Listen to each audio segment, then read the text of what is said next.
तो इन्हीं इंद्रियों से जो हमारी ध्यान ऊर्जा बाहर भटक रही है वो हमने वापिस समेटनी है। उसे समेट के हमने 10वें द्वार से यहां लेके आना है। जहां धावा बोलना है, संसार में धावा नहीं बोलना है। वहां तो जो जीते उनकी विहार है। उसके अंदर जैसे भी आए, कहां कहां से आए, कथाएं रहेगी वो भी हार के गए। संसार में से कोई जीत नहीं सकता। जितनों ने भी संसार जीतने की कोशिश की, हार ही हार है। उनकी जीत में भी हार है, उनकी हार में तो हार है ही है। संसार पा लिया, ये तो सबसे बड़ा जहर है। इससे कुछ हाजिर नहीं होगा। मन जाता है, भटका हुआ है, रस की तलाश है उसे, वो अमृत खोज रहा है, अपना स्वाद खोज रहा है, उसे नहीं मिल रहा। वो संसार में नहीं मिलेगा। अब उसको समझाए कौन? तुम ही समझा सकते हो, पर तुम्हें कौन समझाए? तुम्हें समझ हो तो तुम समझो, तुम्हें समझ हो तो तुम अपने मन को समझा लो, उसे सही दिशा दे दो।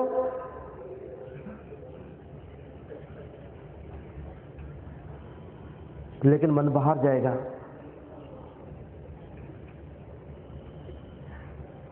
उसे रस की तलाश है, रस बाहर नहीं है।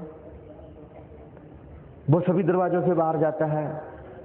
2 दरवाजे ये कान, 2 दरवाजे आंखें हैं, 2 दरवाजे नासापुट हैं, 1 दरवाजा मुख है, मलमूत्र का द्वार है, जननेंद्रियां हैं। ये 9 द्वार हैं, इनके द्वारा बाहर जाएगा। 9 दरवाजे नवेदर्शी के, रस अमृत 10वें चूजे। जहां अमृत जहां चूरा है, जहां बाहर नहीं मिलना है उसको।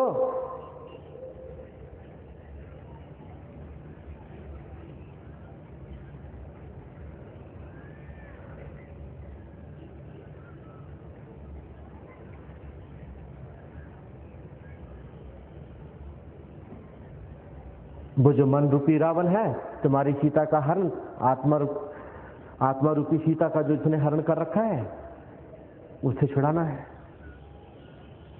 उसे समझाना है, उससे विजय फतह करनी है। हमने उससे फतह करनी है, उससे विजय करनी है।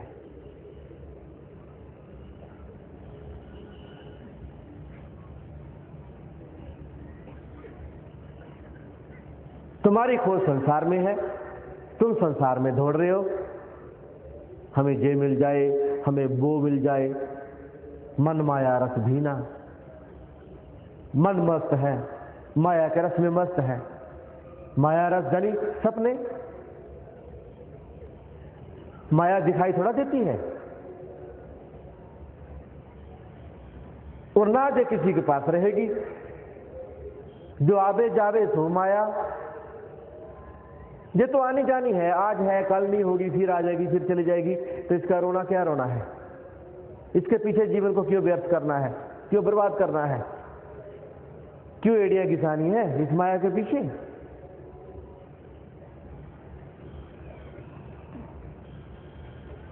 माया रस, मन माया रस भीना। तो मन सपने देख रहा है, माया का रस पी रहा है। सपनों का मतलब क्या होता है? जो नहीं है। कितने भी सपने देखो तुम, सपने देख रहे हो,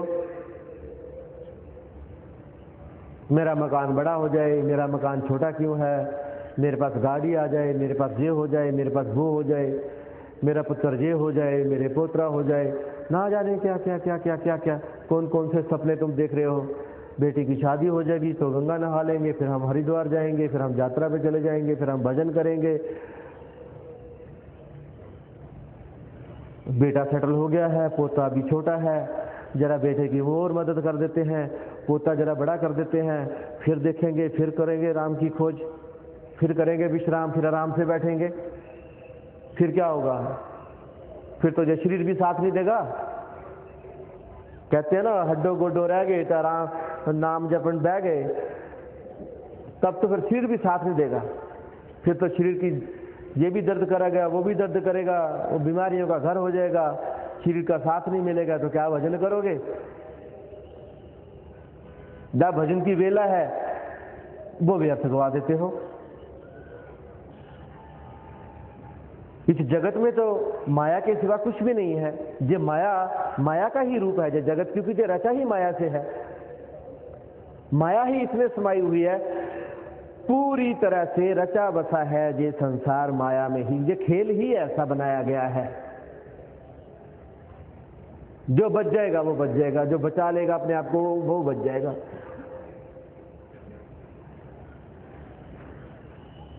दिखता है हमें हमारा घर छोटा है, दिखता है हमें उसका घर बड़ा है, दिखता है हमें मेरी गाड़ी छोटी है, दिखता है मेरे पास स्कूटर ही है, दिखता है उसके पास बड़ी गाड़ी आ गई, दिखता है उसकी जमीन ज्यादा है, मेरी कम है।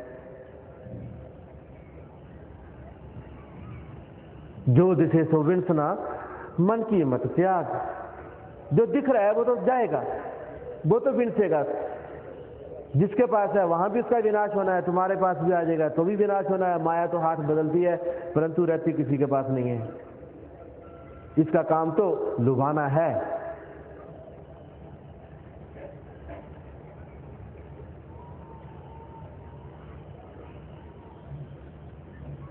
पांच सखी पांचों दिस के लिए मन माया रस भीना, हरे नाम मैं नहीं लेना, क्योंकि फुर्सत नहीं है, वक्त नहीं है।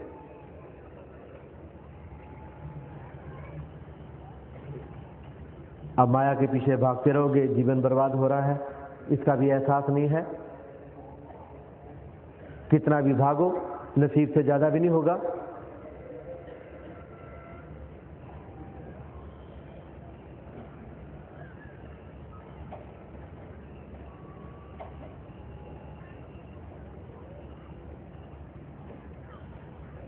राम रचिया सोई पावे, गया अधिक नहीं आवे।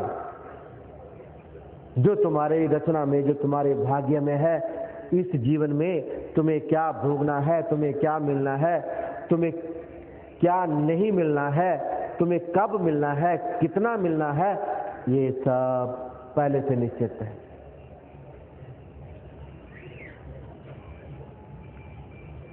जो राम रचिया सोई पावे, जो रचना हमारी में लिख दिया उस राम ने, उतना ही मिलना है। और पहले भी नहीं मिलना है, जब मिलना है तब मिलना है। और तुम्हारा संघर्ष यही है कि ये भी चाहिए और ये भी चाहिए और वो भी चाहिए। तुम्हारा संघर्ष ये है, इसमें तुम्हारी हालत पतली हुई जा रही है, तुम्हारी दुर्दशा हुई जा रही है, तुम्हारा दुख संताप बढ़ता जा रहा है।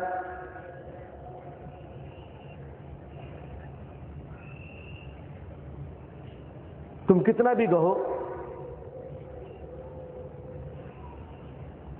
कितना भी खपाओ अपने आप को, जो राम रसिया सी पावे, गया अधिक नहीं आवे। कितना भी कहो अपने आप को, कितनी भी कोशिश करो, कितनी भी तिकड़मबाजियां भिड़ाओ, कुछ नहीं होने वाला। और जब आप तिकड़मबाजियां भिड़ाते हो, पूरा जोर लगाते हो, हताश हो जाते हो, सफलता मिलती नहीं है, तो फिर आपको दुख होता है, फिर आपको डिप्रेशन होती है, फिर आपको हार्ट अटैक होते हैं। क्या क्या होता है, क्या क्या नहीं होता है, ये आप जानते हो।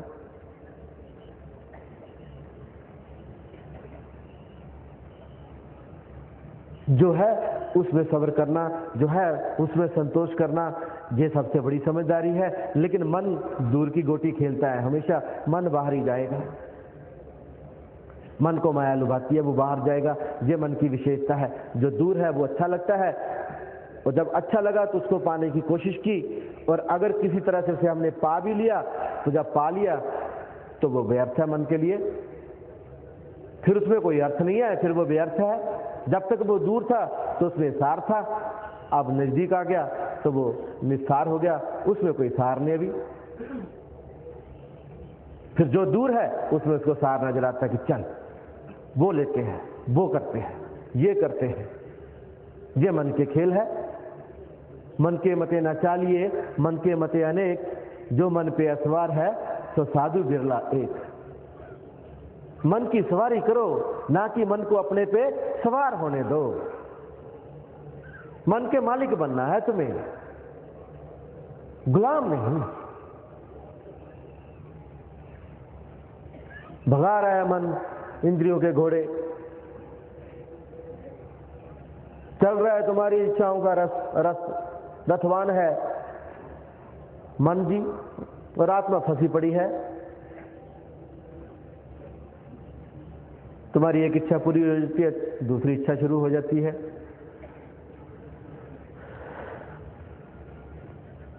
कितना दौड़ोगे माया के पीछे?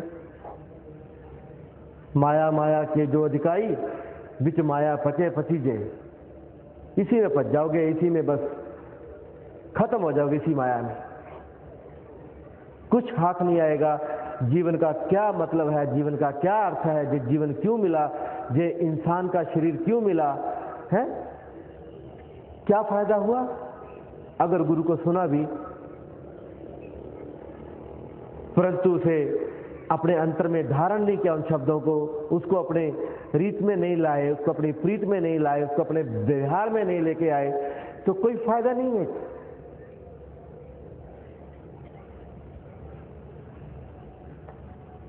दूसरा कोई नुकसान करता है, उल्टा पुल्टा करता है, तो तुम उसे कहते हो बेवकूफ, क्यों अपना नुकसान कर रहा है। लेकिन अगर कोई हमसे पूछे कि हम क्या कर रहे हैं, हम इस जीवन को व्यर्थ कर रहे हैं, सोने जैसा जीवन, हीरे जैसा जीवन, व्यर्थ में जाता नारी, भूला कोल करार, आपसे काम बिगारी। हीरे जैसा जन्म है, जो तो व्यर्थ में जा रहा है, इसकी कीमत तो कुछ नहीं। कीमत तो हमारी नजरों में संसार के जो कंकर पत्थर हैं, जो कूड़ा करकट है, जो कूड़ है, जो इकट्ठा कर लेते हैं हम, हैं, जिसके पीछे हम भाग रहे हैं, जिसके पीछे हीरे जैसे जन्म को हम व्यर्थ कर रहे हैं, कीमत उस कूड़े की है हमारे लिए।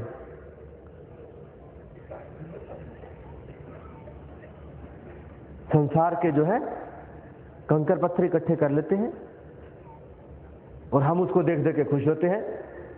मेरे पास गाड़ी भी आ गई, मेरे पास बंगला भी हो गया, मेरा बैंक बैलेंस भी हो गया, मेरा ये भी हो गया, मेरा वो भी हो गया, मैं इस पदवी पे भी पहुंच गया, मेरा मान सम्मान बढ़ गया। कोई फायदा नहीं। जितना भी जो कंकड़ पत्थर इकट्ठे करने हो कर लो। कांच है, कांच भी चमकता है, हीरा भी चमकता है।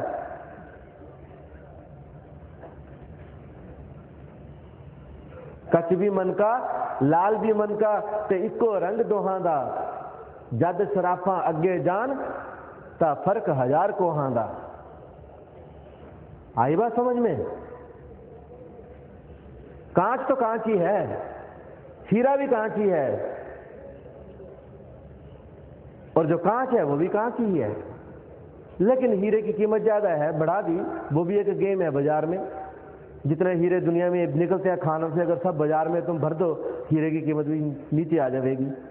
लेकिन नहीं आने देनी है उन्होंने, वो मार्केट मैनेजमेंट है, वो अपनी गेम खेल रहे हैं। लेकिन हीरा हीरा ही है, कांच कांच ही है।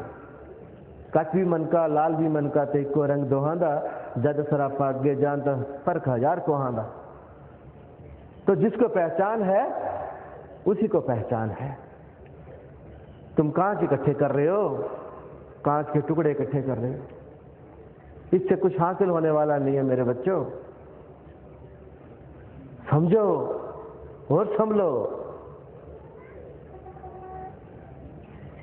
भूला कोल करार, भूला कोल करार, आपसे काम बेकारी। वो जो हम करार करके आए थे परमपिता परमेश्वर से कि हे प्रभु, ये जीवन जो तू हमें दे रहा है, ये जीवन हम तुम्हारे लेखे लगाएंगे। ये जीवन हम तुम्हारी पूजा अर्चना में, तुम्हारी साधना में, तुम्हारी आराधना में, तुम्हारी भक्ति में लगाएंगे। इस जीवन को हम सफल बनाएंगे और वापिस आपके पास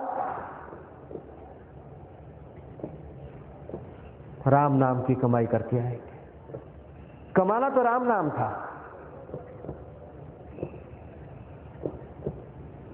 ये जो रतन तुम इकट्ठे कर रहे हो, जिसे कि संत कूड़ा करकट कहते हैं, तो मीराबाई पागल ना होती, वो ये ना कहती कि पायो जी मैंने राम रतन धन पायो। वो तो महलों में थी, वो तो महारानी थी, राजकुमारी थी, राजकुमारी से महारानी बनी, वो रानी थी, वो तो महलों में थी। उसके पास रत्नों की कमी नहीं थी, उसके पास धन की कमी नहीं थी, सोने चांदी के गहनों की, हीरे जवाहरातों के गहनों की उसके पास कमी नहीं थी मीरा जी के पास। लेकिन क्या गाया उन्होंने? पायो जी मैंने राम रतन धन पायो। असली धन राम है, बाकी तो निष्काम है, बेकार है।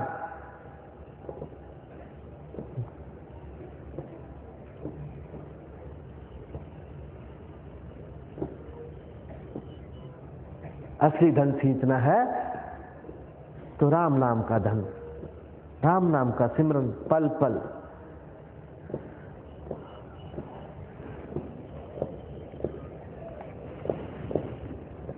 लेकिन ये समझ कहां है?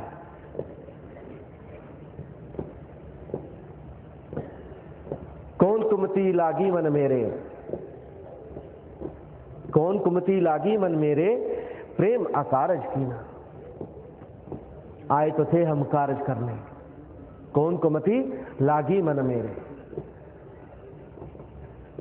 भगवान ने सबको मति दी है, कुमति नहीं दी भगवान ने। भगवान ने सबको मति दी है, और वो मति जब नीचे गिर जाए तो कुमति हो जाती है। जहां पे है मति, जहां से नीचे गिरी तो कुमति, और जहां पे है मति, जहां से ऊपर चढ़ी तो सुमति।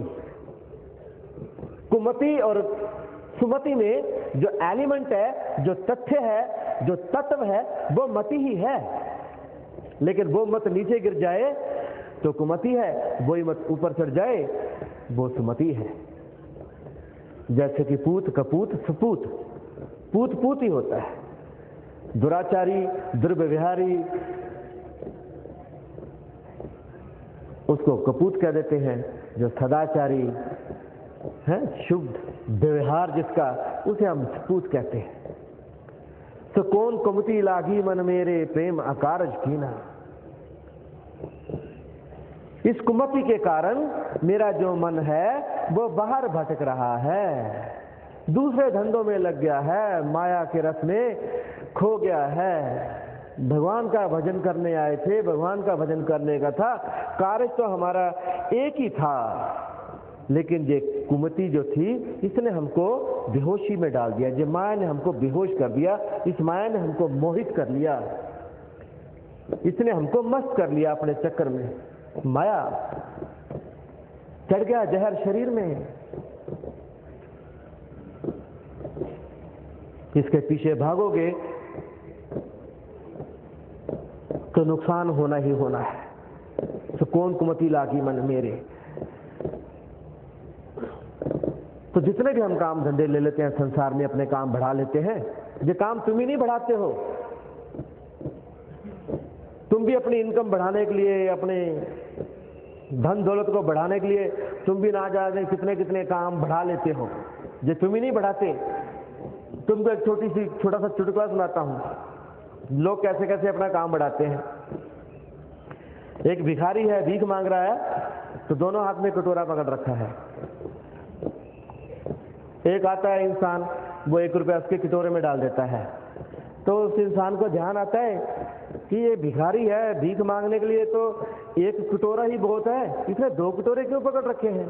तो भिखारी को पूछता, भैया 1 कटोरा तो तुम्हारा भीख मांगने के लिए समझ आता है, परंतु दूसरा कटोरा किस लिए है। भिखारी बोला, धंधा बढ़ाने के लिए दूसरी ब्रांच खोली है।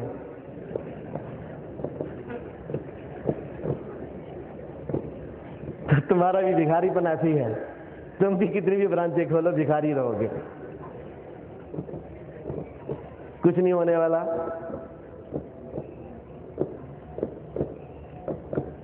जितनी ब्रांचें खोल लोगे उतना और फंस जाओगे, उतनी चिंताएं और बढ़ जाएगी, उतने काम और बढ़ जाएंगे, और जितने काम दूसरे बढ़ जाएंगे, फिर जो कार्य करने आए थे हम वो तो नहीं कर पाएंगे ना। कमानी तो हर की टहल थी, हर की टहल कमानी जपिए प्रभु का नाम। करना तो ये था, ये टहल कमानी थी, लेकिन आप क्या कर रहे हैं, आप तो उल्टे उल्टे धंधों में लग गए।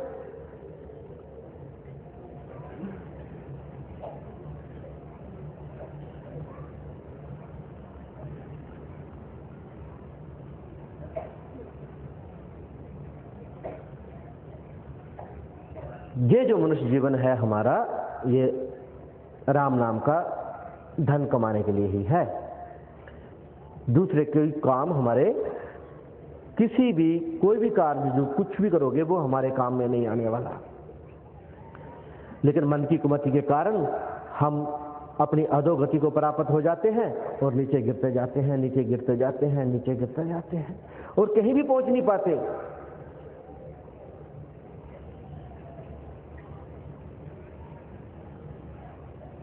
तुम्हें लगता होगा कि तुमने ये प्राप्त कर लिया, तुमने वो प्राप्त कर लिया और तुम्हारी संसार की यात्रा आगे बढ़ रही है और तुम संसार में तरक्की कर रहे हो। वो तरक्की नहीं है, वो उन्नति नहीं है, वो तुम्हारी तरक्की नहीं है, वो तुम्हारा पतन है।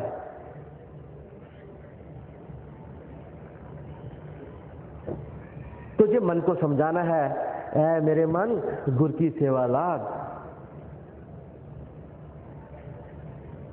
जो दिशे सो बिन सुना मन की मत त्याग। गुरु की सेवा लाग। सेवा गुरु की ये नहीं कि गुरु की टांगे दबानी है और कुछ और करना है, नहीं, वो गुरु की सेवा नहीं है। तुम अपनी सेवा कर लो, इतना ही बहुत है। और मैं करवाने वाला भी नहीं हूं, क्योंकि मैंने एक छोटी सी कथा पढ़ी थी, उस दिन से बहुत सावधान हूं। 2 चेले हैं गुरु जी की, मैंने जो आपको पहले भी बताई होगी। 2 चेले हैं, गुरु जी की सेवा करते हैं, बड़ी अच्छी सेवा करते हैं। तो एक दिन गुरु जी ने उनको बोल दिया कि भाई ठीक है, मेरी टांगे दबा देना। गुरु जी कहीं गए, थके हारे आए, तो उन्होंने टांगे दबाने के लिए बोल दिया। तो दोनों शिष्य बैठ गए, उन्होंने आपस में सलाह कर ली, ये तेरी टांग, ये मेरी टांग, दोनों ने टांग बांट ली। तो दबा रहे हैं, दोनों दबा रहे हैं। अब गुरु जी की टांगे दबा रहे चेले, तो गुरु जी की आंख लग गई, नींद आ गई, थके हारे आए थे यात्रा से, तो टांगे दबाने से थोड़ा विश्राम महसूस हुआ, तो वो निद्रा में चले गए। अब निद्रा में चले गए तो कहते ना, सोया मोया एक बराबर की पता चलता बंदे नू। तो गुरु जी ने कहीं करवट बदली और एक टांग दूसरी टांग के ऊपर आ गई। अब वो चेला बोलता है, अपनी टांग हटा ले, दूसरे को। अब ये बोलता नहीं हटाता, बोलता हटा ले, नहीं तो बहुत बुरा हो जाएगा। अब ये बोलता कि क्या कर लेगा तू। उसने उठाया डंडा, जोर से मारा टांग पे। गुरु बोला, आया, मर गया, मर गया। क्या हुआ?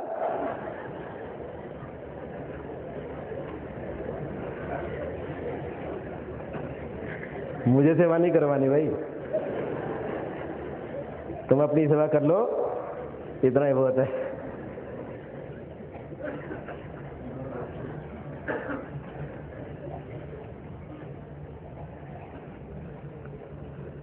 कौन कुमति लागी मन मेरे प्रेम कारज कीना, हरि नाम मैं नहीं लीना।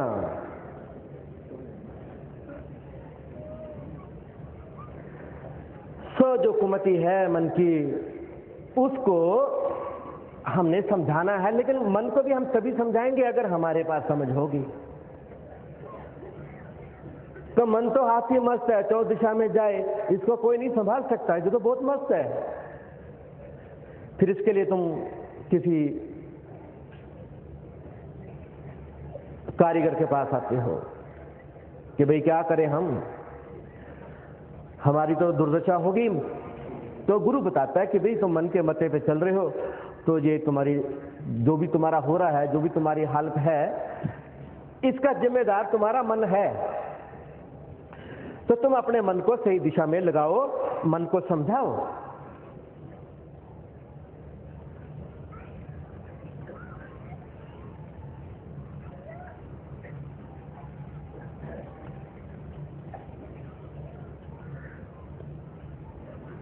तो जब गुरु की सीख तुम सुनते हो,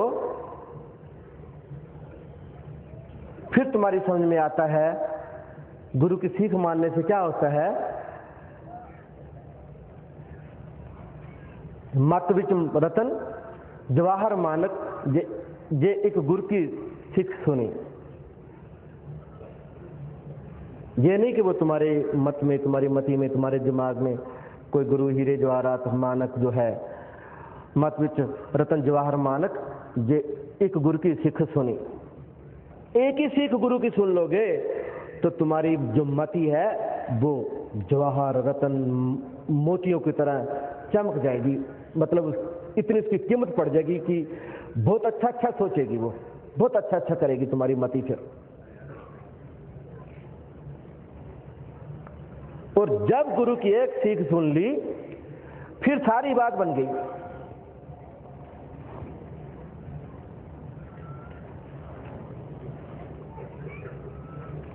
फिर क्या होता है,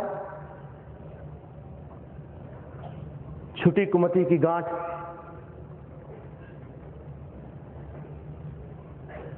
छुटी कुमति की गांठ, सुमति निर्भय हो नाची, दसों दिशा भई शुद्ध, बुद्ध भई निर्मल सांची। जैसे ही एक गुरु की सीख सुनी, मत विच रतन जवाहर मानिक, एक गुरु की सीख सुनी, और जैसे ही गुरु की सीख सुन ली और गुरु की सीख को अंतर में धारण करके उसके ऊपर अमल किया, क्या होता है, छुटी कुमति की गांठ।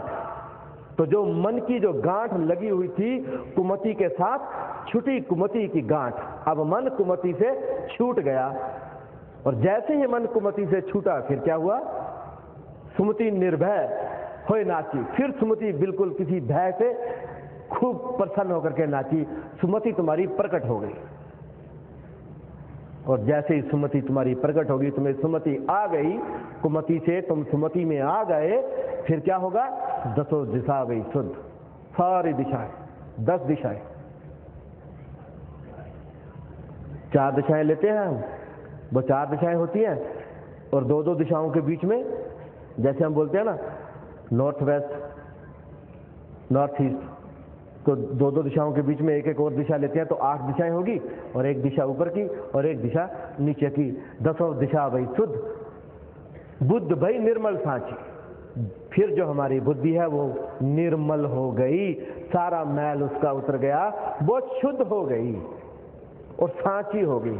बुद्ध भई निर्मल सांची, शुद्ध होगी सांची।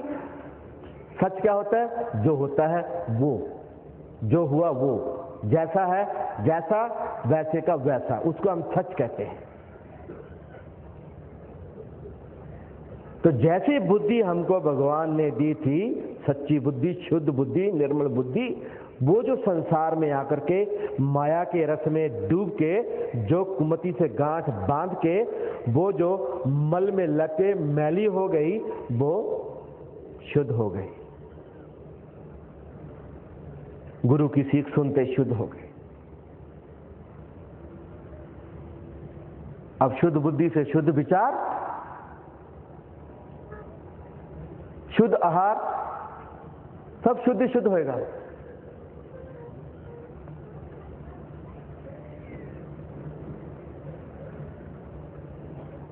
फिर तुमको समझ आ जाएगा कि ये क्या हो रहा है,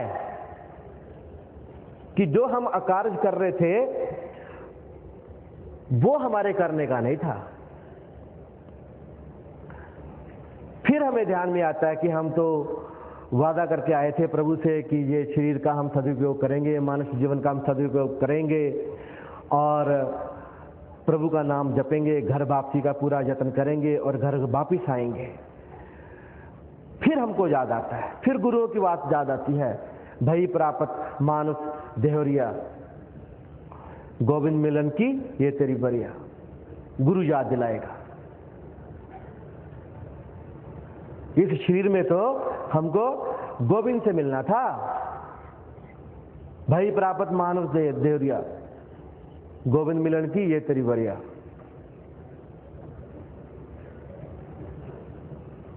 फिर सदुपयोग शुरू होगा,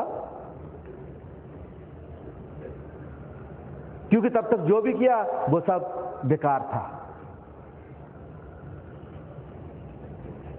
फिर गुरु समझाएगा, जब तुम गुरु के पास आ गए, फिर गुरु समझाएगा तुम्हें, अवर काज तेरे किते न काम, मिल साध संगत भज केवल नाम।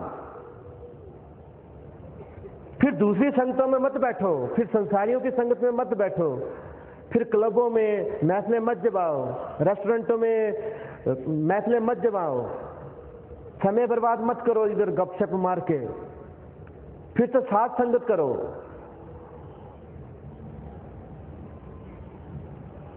और सिर्फ कर साध संगत भज केवल नाम, अवर काज तेरे किते न काम, कर साध संगत भज केवल नाम। फिर गुरु तुम्हारी बुद्धि में, पहले तो वो तुम्हारी बुद्धि की गांठ छुड़ाता है कुमति से, तुम्हारे मन की जो गांठ है कुमति से उसको छुड़ाता है, तुम्हारे को सुमति पे लेके आता है, तुम्हारी बुद्धि को शुद्ध करता है। फिर जब तुम्हारी बुद्धि शुद्ध होगी फिर वो तुम्हें याद दिलाता है, हे तुम क्या बोल के आए थे, तुम क्या कर रहे हो, अवर काज तेरे कितना काम, भई प्रापत मानुष देरिया। फिर तुम्हें लाइन पे लेके आता है गुरु, फिर तुम्हें चलाता है, अवर काज तेरे कितने काम, कर साध संगत भज केवल नाम। फिर नाम ही जपना है, नाम की कमाई करनी है। एक नाम, वो एक ही नाम है, एक ओंकार सतनाम, वो सच्चा नाम, उस ओंकार के नाम की उसकी कमाई करनी है। फिर भजन करना है। फिर गुरु बताएगा कि भाई रातें बर्बाद मत करो, इतने काम धंधे मत पालो, शरीर की जरूरतें ही कितनी है। शरीर तो शरीर है, चाहे वो 500 साल पहले थे, चाहे वो अब है, वो भी शरीर थे, ये भी शरीर है। वो शरीर भी जी करके गए इस दुनिया में, उनकी भी जो जरूरतें थी हमारी भी जरूरतें हैं। उनका जीवन सीधा साधा था, उन्होंने अपनी जरूरतों को ज्यादा नहीं बढ़ाया। आज हमने अपनी जरूरतों को बहुत बढ़ा लिया है, हमको ये भी चाहिए, हमको वो भी चाहिए। जरूरत नहीं, ये विलासता है। जरूरत तो जरूरत है, जो जरूरत है वो तो चाहिए चाहिए, लेकिन उसके अलावा तो जो जरूरत के अलावा हमको चाहिए, देखा जाए तो 2 रोटी और 1 धोती के लिए हमको कितना खपना पड़ेगा बताओ। अगर तुम पुराने जमाने में जरा पीछे जाओ, बाबा नानक के जमाने में जाओ, तो जो भी उनको हम डिपिक्ट करते हैं, उनको उनके चित्रों में, उनको फोटो में जैसा हमको दिखाते हैं, सीधा साधा वेशभूषा है। बाला मर्दाना के साथ दुनिया को चिता रहे हैं। 2 शिष्य वो भिक्षा भी मांग लाते हैं, खा लिया, किसी भी पेड़ के नीचे बैठ गए, राम नाम जप लिया। जरूरत तो इतनी ही है, और जो जरूरत है, जो शरीर की जरूरत है, वो भगवान हमको देगा। वो जिम्मेदारी दे रखी है विष्णु भगवान को। भूखे पेट उठोगे लेकिन भूखे पेट सोओगे नहीं, ये जिम्मेदारी है विष्णु भगवान की। 2 रोटी सबको मिलेगी, लेकिन वो रोटी तुमको कौन कौन से जो ना स्वाद है ना, जो कहते हैं ना कि अमृतवा के पास रुचे नहीं रांड को, स्वान का यही स्वभाव गए निज हांड को। तो अगर ये हड्डियां ही खानी है, और जो तुम समझते हो मेरा इशारा, अगर वो करने हैं काम, तो वो तो जरूरत नहीं है। और जो जरूरत से ज्यादा तुम चाहते हो, उसी का संघर्ष है। बाबा नानक के लिए संघर्ष नहीं है, क्योंकि उनको जरूरत से ज्यादा चाहिए ही नहीं, और उनकी जरूरत पूरी हो जाती है। 2 रोटी है, बस बात खत्म, कहीं भी खा ली और नाम लिया प्रभु का। घर में भी आए, अपनी खेती बाड़ी भी करनी है, हल भी उठाना है, खेतों में हल भी चलाना है, प्रभु का नाम भी जपना है, लेकिन अपनी जरूरतें नहीं बढ़ाई। तो शरीर वो भी थे, उनके भी, महापुरुषों के भी शरीर थे, शरीर हमारे भी है। शरीरों की जरूरत एक जैसी ही है, अलग अलग नहीं है, लेकिन हमने अपनी जरूरतें बढ़ा ली। अब उन बढ़ी हुई जरूरतों के मद्देनजर हम खप रहे हैं, घिस रहे हैं, कोलाहल मचा हुआ है जीवन में, शांति नहीं है जीवन में, अशांति बनी हुई है, खर्चे बढ़े हुए हैं, सब कुछ। क्या कर सकते हैं? तो अगर हम अपने जरूरतों को कंट्रोल में कर लेंगे, लिमिटेड कर लेंगे, तो उसके हिसाब से हमको उतना ही काम करना पड़ेगा। और जब हमारा काम कम हो जाएगा, हमारा संसार में खपना कम हो जाएगा, तो हमारे पास समय की वसूली हो जाएगी, हमको समय और मिल जाएगा। वो समय हम भगवान के नाम के लिए लगा सकते हैं।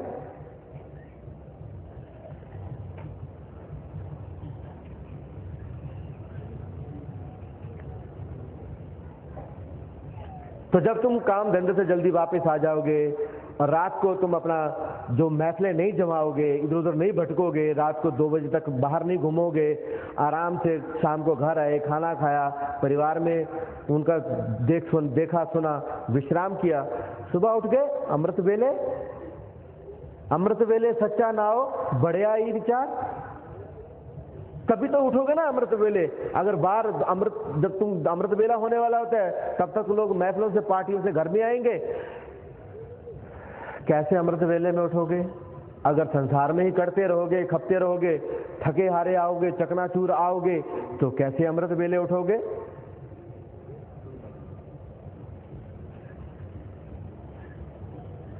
तो गुरु साहबान कहते हैं, फिर गुरु जी कहते हैं कि अमृत वेले सच्चा नाम बड़े आई विचार, वो जो बड़ा है, सबसे बड़ा है, वो मेरा शहंशाहों का शहंशाह, मेरा सच्चा पातशाह,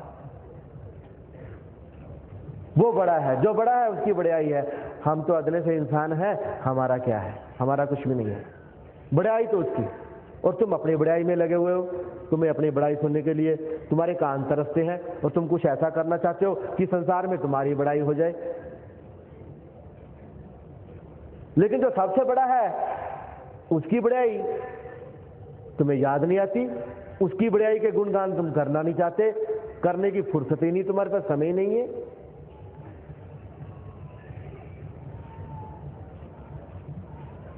पूरी दौड़ तुम्हारी बाहर की है, अंतर में तो तुम जा ही नहीं सकते। देखिए उन्हें सुलझ नहीं जानो,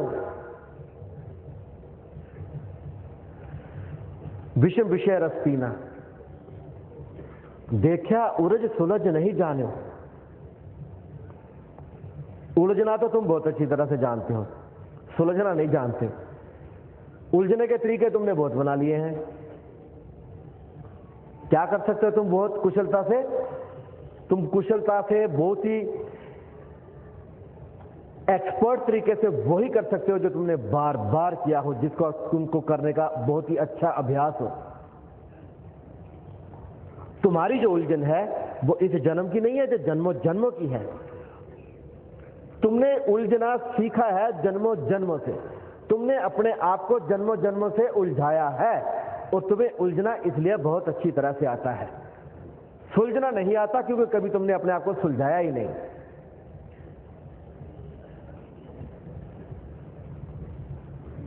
तो जो हम करते हैं, बार बार करते हैं, वो हम बहुत अच्छी तरह करते हैं, बहुत अच्छी तरह कर सकते हैं। तुम आते हो मेरे पास, बुरा नहीं मनाना, जहां बैठे भी हो सकते हैं मेरे वो बच्चे, क्योंकि उनको समझाने के लिए मैं कहता था, जब हम दर्शनों के समय एक दूसरे से मिलते थे तो कोई अपनी समस्या बताएगा, बोलेगा गुरुजी मैं क्या काम धंधा कर लूं, मैं काम धंधा करना चाहता हूं। मैं बोलेगा बेटे कर ले, बहुत अच्छी बात है। कौन बाप रोकेगा अपने बेटे को अगर वो काम धंधा करना चाहता है? तो बहुत खुशी की बात है। आजकल तो धक्के देने पड़ते हैं कि निकलो घर के बाहर, कुछ करके आओ, है? तो मेरा बच्चा जब मुझे बोलेगा कि गुरुजी मैं कुछ काम धंधा करना चाहता हूं, मैं बोलूंगा बेटे, मैंने बोला बेटे कर ले, बहुत अच्छी बात है। तो बोले गुरुजी मैं क्या करूं? मैंने बोला हेलीकॉप्टर बनाओ।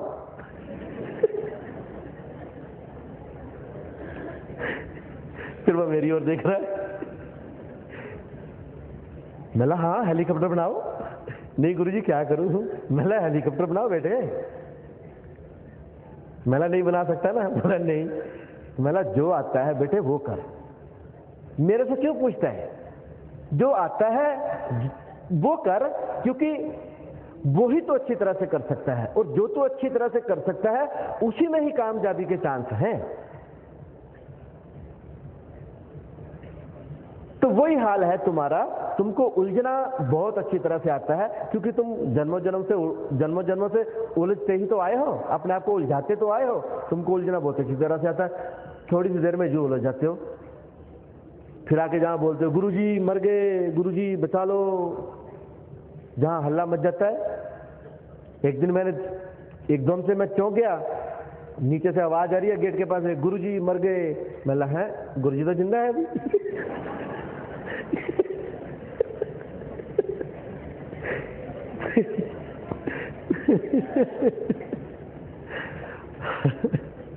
मैंने बोला जी बोलते हैं गुरुजी मर गए तो दो ही मतलब है, गुरुजी तो जिंदा है, गुरुजी तो मरे नहीं। जब बोलने वाला बोल रहा होगा कि अपने आप को बोल रहा होगा कि गुरुजी मर गए, हम मर गए, लेकिन जब बोल रहा है तो अभी जब ये भी नहीं मरा है, ये भी झूठ है, तो बाहर नहीं जाने की जरूरत है, चोर में जाने दो। तो जब तुम उलझ जाते फिर जहां आके कहते हैं गुरुजी मर गए, तो क्या करें ऐसे में? कितनी बार सुलझाएंगे? एक बार सुलझा देंगे, तुम जाकर के फिर उलझ जाओगे, क्योंकि उलझना तुमको आता है, उलझना तुम्हारी फितरत में है, उलझना तुम्हारा स्वभाव है, अपने आप का तुमने स्वभाव बना लिया उलझना। ये स्वभाव भगवान के द्वारा दिया हुआ नहीं है, ये तुम्हारी फितरत नहीं है। लेकिन उलझ भी गए तो क्या हो गया, कोई बड़ी बात नहीं है, बड़े बड़े उलझ जाते हैं। बलवान तो वो है जो उलझ के सुलझ जाए। संसार में हमारे नैन उलझ गए तो क्या हो गया, हमको माया अच्छी लगी तो कोई बात नहीं, लेकिन जब गुरुजी ने बता दिया, जब हमको देखा कि हमारा नुकसान हो रहा है, तो हमें समझ भी तो जाना चाहिए।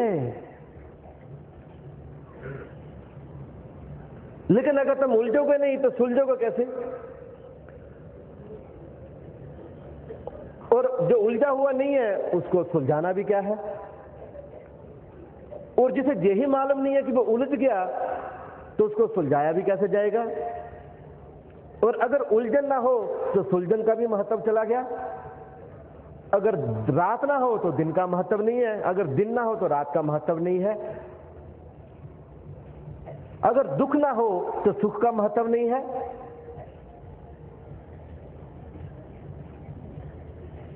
तो हर जगह की अपनी, हर चीज की अपनी अपनी जगह पे जरूरत है, उनका महत्व है। तो अगर तुम उलझोगे नहीं तो तुमको सुलझने का भी महत्व पता नहीं चलेगा कि सुलझने से क्या फायदा है। तुम उसकी बात उठेगी ही नहीं। अगर रात ही नहीं होगी तो दिन का सवाल ही नहीं उठेगा, कभी भी दिन की बात ही नहीं होगी, शायद शब्द भी ना हो दिन का। फिर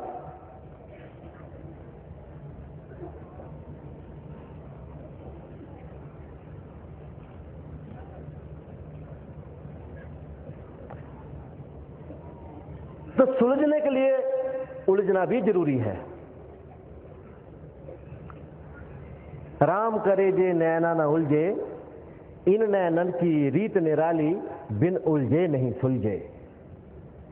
इन नैनों का उलझना भी जरूरी है। जब तपोगे, खपोगे, फिर सुलझोगे, फिर तुम्हें महत्व पता चलेगा कि भैया उलझने का नुकसान क्या था और सुलझने का फायदा क्या है। और उलझने से जो नुकसान हुआ तौबा, आप दोबारा नहीं उलझेंगे। जो राम करे जे नैना न उलझे, इन नैनन की रीत निराली, बिन उलझे नहीं सुलझे। उलझ लो कोई बात नहीं, परंतु सुलझ जाओ, ज्यादा नुकसान मत करो अपना, उसी में ही समझदारी है। देखिए उरे सूरज नहीं जानू, विषम विषय रस्ती। उलझना तो हमने बहुत अच्छी तरह सीख लिया। उलझ, जैसा कि मैंने कहा, जन्मों जन्मों से हम उलझते आ रहे हैं, लेकिन सुलझना नहीं जाना। कैसे सुलझूं? फिर गुरु ही तुम्हारी उलझन को सुलझाता है। फिर वो बताता है कि भाई जो तुम्हारी जो उलझन है, जो तुम्हारी उलझन क्या है, तुम क्यों इतना उलझ गए? तुम्हारी उलझन का जो मूल कारण है, उलझने तुम्हारी कई हो सकती है, समस्या तुम्हारी कई हो सकती है, लेकिन उसका कारण एक हो सकता है। बीमारी के लक्षण कई हो सकते हैं, लेकिन बीमारी वही होगी, बीमारी एक हो सकती है।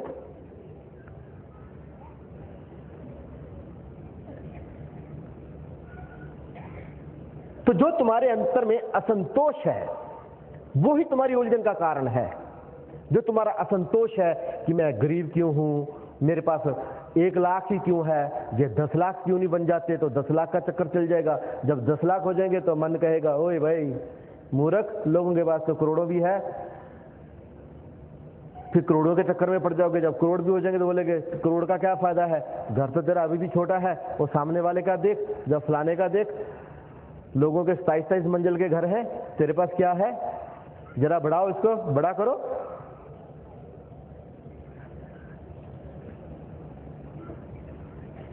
जो तुम्हारे अंतर में असंतोष है कि मेरे पास ये क्यों नहीं है, मेरे पास वो क्यों नहीं है, मुझे ये भी चाहिए, मुझे वो भी चाहिए, जो मन ने असंतोष पैदा कर रखा है तुम्हारे अंतर में, वो तुम्हारी उलझन है सारी। उसी के कारण तुम उलझ गए संसार में, उसी के कारण तुम संसार में भाग रहे हो, संसार में तुम्हारी दौड़ चल रही है, आपाधापी संसार की है, तुम बाहर की यात्रा कर रहे हो, अंतर में तो तुम आ ही नहीं सकते। संसार में इतना उलझ गए हो, पूरा दिन उलझे रहते हो, घर में भी आते हो, घर में आके भी उलझे रहते हो, तो भी बिस्तर पे कपड़े बदलते रहते हो कि क्या हो रहा है, क्या होगा, सुबह क्या करूंगा, कैसे करूंगा, इस समस्या का क्या होगा, उस समस्या का क्या होगा। देखा उरज सूरज नहीं जाना। तो जो मन के असंतोष के कारण तुम उलझ रहे हो, तो गुरु एक ही बात सिखाता, भाई ये जो असंतोष है जिससे तुमने जारी लगा रखी है, इससे कोई फायदा तो नहीं हो रहा तुम्हें। जो तुम्हारे पास है पर्याप्त है, बहुत है, इससे कम भी तो हो सकता था, इससे कम है दूसरों के पास, वो भी इंसान है, वो भी तो जी रहे हैं, उनकी भी तो जरूरतें पूरी हो रही है।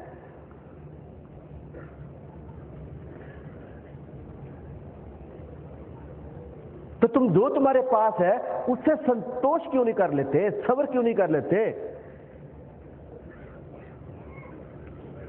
सब्र से, संतोष से, उससे दोस्ती करो। असंतोष से क्यों? असंतोष ने क्या बना दिया तुम्हारा? असंतोष ने तो तुम्हारी हालत पतली कर दी, हालत खराब कर दी, तुम्हें उलझा दिया, संसार में खपा रहा है, दिन रात सता रहा है।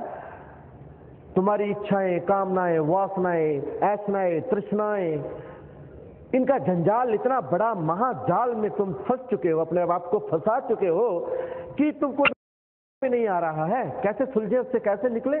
इतना बड़ा जाल बना ही कैसे? एक इच्छा से दूसरी इच्छा, दूसरी इच्छा से तीसरी इच्छा, ये तो कंटिन्यू प्रोसेस है। एक इच्छा की पूर्ति होते ही दूसरी इच्छा खड़ी हो जाएगी। ऐसा ये जाल बनाया है महामाया ने। ये जो माया है संसार में, ऐसा जाल है उसका। निकलना आसान नहीं है, फंसना बहुत आसान है।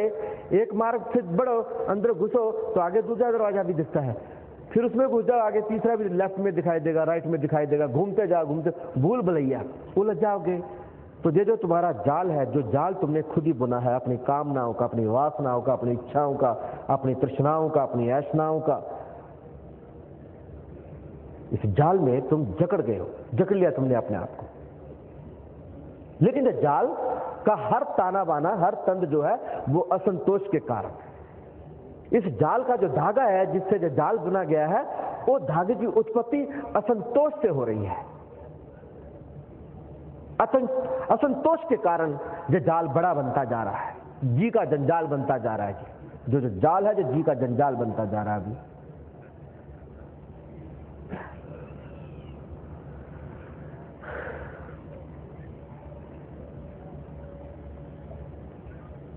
और इस जाल में तुम इस जीवन में थोड़ा फंसे हो, इस जीवन में जाल तुमने थोड़ा और बड़ा कर लिया। जाल तुम्हारा जन्मों जन्मों से ही है, इस जीवन में उस जाल को और बढ़ा लिया।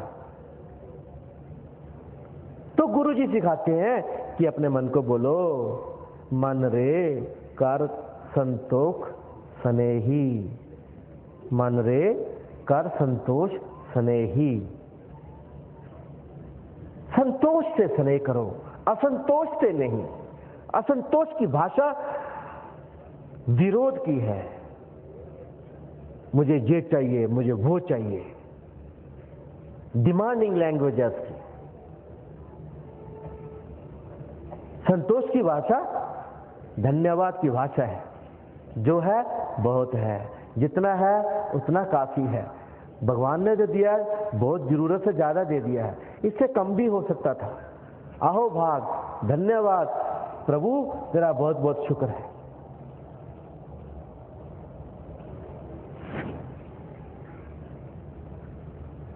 जो तुम्हारे अंदर अभाव का गड्ढा बन गया है असंतोष के कारण, जो मन रूपी गड्ढा बढ़ता जा रहा है, वो कभी नहीं भरेगा। उस गड्ढे को भरने के चक्कर में तुम अपना जीवन व्यर्थ करते जाओगे, जीवन व्यर्थ करते जाओगे, फिर क्या कहोगे? हरि नाम मैं नहीं लीना, पांच सखी पांचों दिस खेले, मन माया रस भीना, हरि नाम मैं नहीं लीना। कैसे लोग हैं, फुर्सत ही नहीं मिलेगी। वो गड्ढा नहीं भरेगा, वो अभाव का गड्ढा नहीं भरेगा। कितना भी कटोरा लेके घूमो तुम इस संसार में, नहीं भरेगा। जो भिखारी, बड़े बड़े भिखारी बैठे हैं लाखों करोड़ों के घोटालों में, पता ही नहीं चलता कि क्या हो गया। उनकी भूख नहीं मिट रही तो तुम्हारी कैसे मिटेगी? इतने इतने बड़े लाखों करोड़ों से भी जिनकी भूख नहीं मिटी तो तुम्हारी कैसे मिटेगी? जब उनकी नहीं मिटी तो तुम्हारी भी नहीं मिटेगी। भूख तो 2 रोटी सब्र की, और जो अच्छी अच्छी खाने की है ना, जो जैसा कि मैंने कहा कि अगर रूखी मिठी खानी है वो भगवान हर किसी को देगा। पहले परी प्रारब्ध फिर बना शरीर। मेरे पिताजी कहा करते थे, क्योंकि वो गीता पढ़ते थे, लोग आके बैठ जाते थे, उनको पढ़ के सुनाते रहते थे, तो हम भी सुनते रहते थे उनसे। तो वो कहते थे, मेरे पिताजी उनको समझाते थे कि पहले बनी प्रारब्ध फिर बना शरीर। नहीं आते थे जो मतलब तब समझ, अब आते हैं। तो बनाने वाले ने पहले हमारा खाना पीना लिख दिया, पहले हमारी प्रारब्ध लिख दी, फिर उसने शरीर बनाया। तो चिंता क्यों करते हो? इस शरीर को क्या क्या मिलना है उसका पहले जुगाड़ कर दिया है मेरे परम पिता ने। तुम्हारे जुगाड़ करने से कुछ बढ़ने घटने वाला नहीं है। जो राम रचिया सो पावे, गया अधिक नहीं आवे। कितना भी कहो अपने आप को, कुछ होने वाला नहीं है।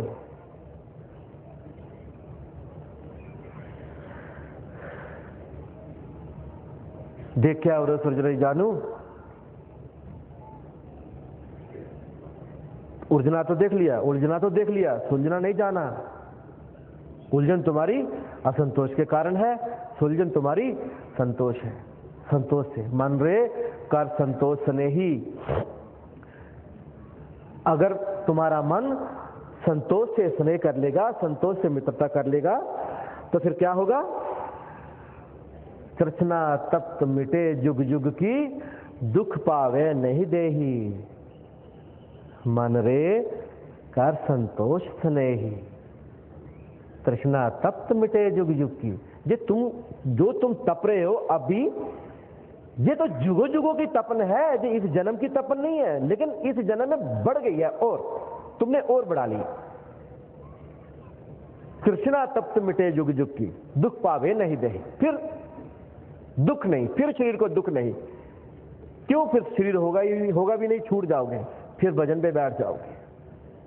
और जो अभी शरीर को कष्ट दे रहे हो, संताप दे रहे हो, तपा रहे हो, बिना मतलब के कष्टों से घेर लिया अपने आप को, अपने लिए इतनी समस्याएं विपदाएं खड़ी कर लिया, आपदाएं खड़ी कर लिया आपने, कुछ भी कह लो इनको शब्दों से, लेकिन जो आपने हालात पैदा कर लिए हैं वो असंतोष के कारण।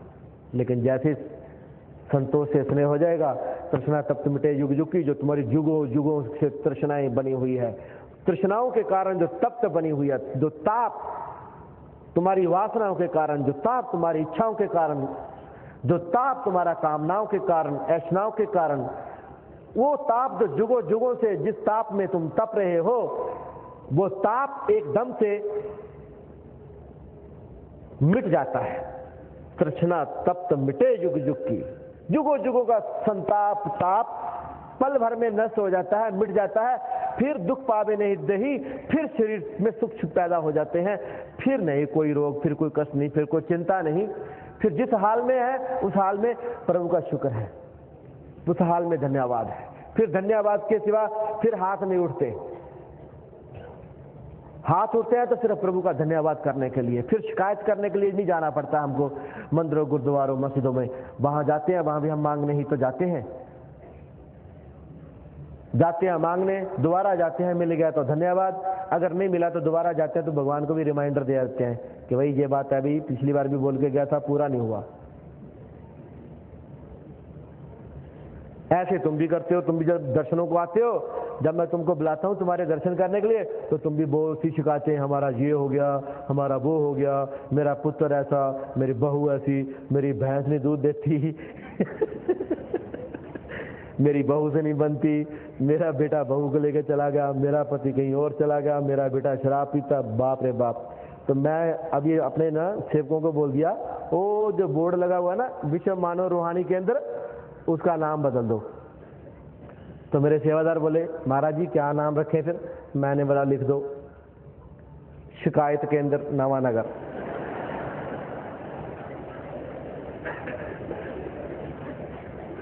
क्या करूं, तो शिकायतें करने तो आते हो।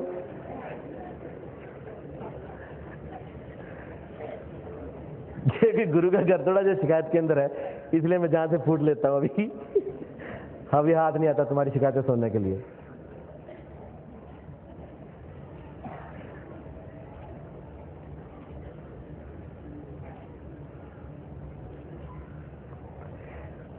तो शिकायत नहीं करो प्रभु से, वो देता है, हमारी जरूरत के हिसाब से देता है और हमारे विकास के लिए देता है।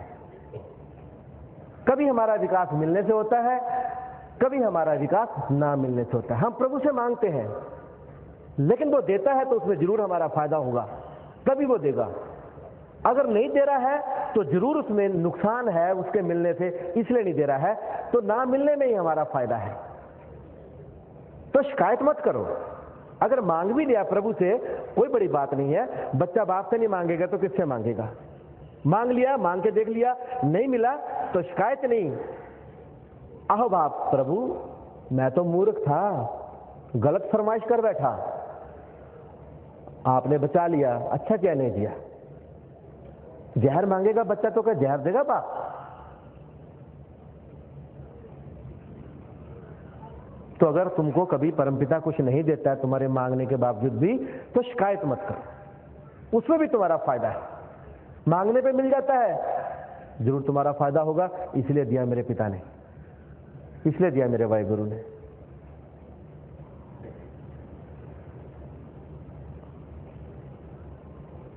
तुम्हारी इच्छाएं ऐसी है, तुम्हारी कामनाएं ऐसी हैं, और संसार में माया का जाल ही ऐसा है कि उलझना बहुत आसान है, सुलझना भी बहुत आसान है। मैं ये नहीं कहूंगा कि सुलझना मुश्किल है, जितना उलझना आसान है उतना सुलझना भी आसान है।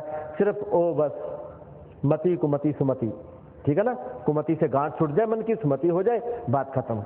गुरु की सीख मान लो, मत विच रतन जवाहर मानिक, जो एक गुरु की सीख सुनी, बस बात खत्म।